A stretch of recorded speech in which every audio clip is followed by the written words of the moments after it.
हरे कृष्णा।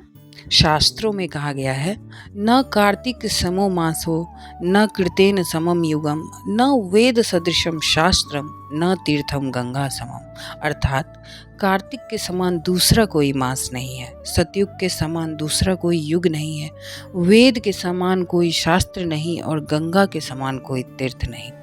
तो इसी कार्तिक मास की महिमा को गाते हुए भगवान की एक अत्यंत मनोहर लीला, दामोदर लीला की कथा सुनते हैं। एक समय की बात है, दिवाली का दिन रहा होगा और सुबह मंगल आरती का समय था। अगले दिन इंद्र की बड़ी पूजा की तैयारियां नंद भवन में जोर शोर से चल रही थी, जिसमें सभी व्यस्त थे। पर माता गोपियों की इस शिकायत से परेशान थी कि कान्हा सबके घर का माखन चोरी करके खा जाते हैं।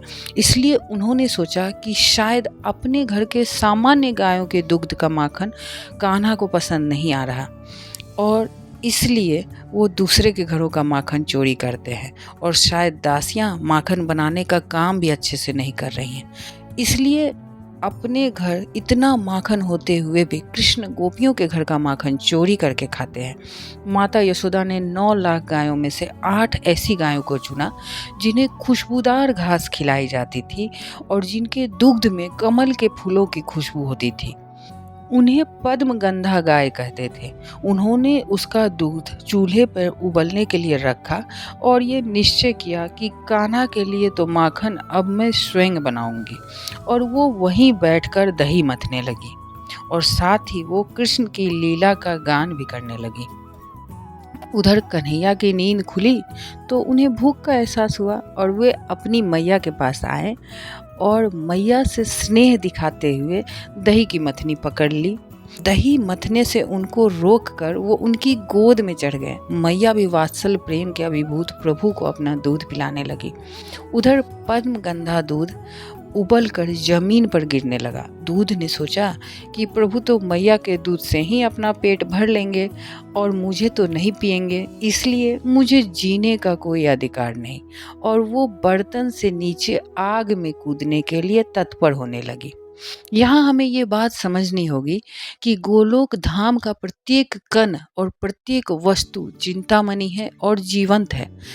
कृष्ण के सभी सेवक हैं और यही गोलोक धाम की खूबसूरती है कि वहाँ कृष्ण के अलावा और कुछ है ही नहीं।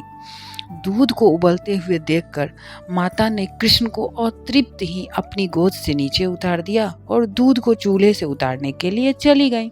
नन्हे कृष्ण को क्रोध आ गया। उन्होंने अपने होठों से अपने दांतों को दबाया और सामने रखे दही के मटके पे अपना गुस्सा निकाला। उन्होंने एक कंकड़ उठाया और मटकी को फोड़ दिया। दही और माखन हर जगह फैल गए। कन्हैया ने माखन दोनों हाथों में भरा और बनावटी आंसू आंखों में भरकर दूसरे कमरे में चले गए और खुद भी माखन खाया और अपने पूर्व जन्म के सखाओं को भी माखन खिलाने लगे। मैया आई। उन्होंने फूटी मटकी और उस मटकी से फैले मक्खन पर लल्ला के पैरों के निशान देखे और वो देखते ही समझ गई कि ये कान्हा का किया है और पास में से एक छड़ी लेकर कृष्ण के पास पहुंची, जहां वो उखल पर खड़े होकर बंदरों को माखन खिला रहे थे। मैया को छड़ी के साथ देखकर माधव नंद भवन के पीछे के दरवाजे से भागे। अद्भुत लीला चल रही है। जिस कृष्ण को बड़े बड़े योगी तपस्या के द्वारा नहीं पा सकते, उनके पीछे मैया छड़ी लेकर दौड़ रही है, किंतु श्री कृष्ण हाथ ही नहीं आ रहे। मैया थक कर चूर हो गई। वो पसीने से लथपथ थी और प्रभु को पकड़ने के लिए उनको इतना परिश्रम करते देखकर भगवान के हृदय में करुणा का भाव आया और वो रुक गए। मैया ने पकड़ लिया। उनका हाथ पकड़कर वो उन्हें डराने धमकाने लगी। कान्हा डर कर रोने और आंसू बहाने लगे। मैया ने देखा कि लल्ला तो डर गया है, तो मैया ने छड़ी फेंक दी और सोचा कि मारती नहीं हूँ, उखल से बांध देती हूँ। दासियों से रस्सी मंगवाई और यशोदानंदन को बांधने लगी। रस्सी 2 अंगुल छोटी पड़ गई और रस्सी मंगाई गई और फिर से 2 अंगुल रस्सी छोटी पड़ गई। इस प्रकार सारे गोकुल की रस्सी बांधने के बाद भी रस्सी वही 2 अंगुल छोटी पड़ गई। भक्त की अभिलाषा हो और भगवान की कृपा हो तो आखिर में भगवान बंध ही जाते हैं। भगवान ने देखा कि मैया बहुत थक गई है, तब माता के लिए उनके दिल में कृपा आई और वे स्वयं बंध गए। वैसे तो श्री कृष्ण स्वतंत्र हैं, ब्रह्मा, इंद्र और समस्त देवी देवता उनके वश में हैं। फिर भी भगवान प्रेमी भक्तों के वश में होते हैं। संस्कृत में डोरी को दाम कहते हैं और पेट को उदर, और माता ने उन्हें पेट पे डोरी लगाकर उखल से बांधा था, इसलिए हम अपने भगवान को दामोदर भी कहते हैं। कन्हैया को उखल से बांधकर मैया अपने काम में व्यस्त हो गई। प्रभु ने मैया को व्यस्त देखा तो वो भी अपने काम में लग गए। उन्होंने देखा कि नंद बहन के बाहर दो बहुत बड़े यमलार्जुन के वृक्ष खड़े हैं। दोनों वृक्ष धन कुबेर के दो शापित पुत्र नल कुबेर और मणिग्रीव थे, जो धन के घमंड में चूर होकर गंगा नदी के तट पर मदिरा पान और स्त्री गमन करते हुए पास से गुजरते नारद जी के साथ अशोभनीय हरकत करते हैं, और जिसके फलस्वरूप उनको नारद जी के द्वारा वृक्ष बन जाने का श्राप मिला। बाद में उनके क्षमा मांगने पर नारद जी ने कहा कि आपका उद्धार भगवान स्वयं करेंगे।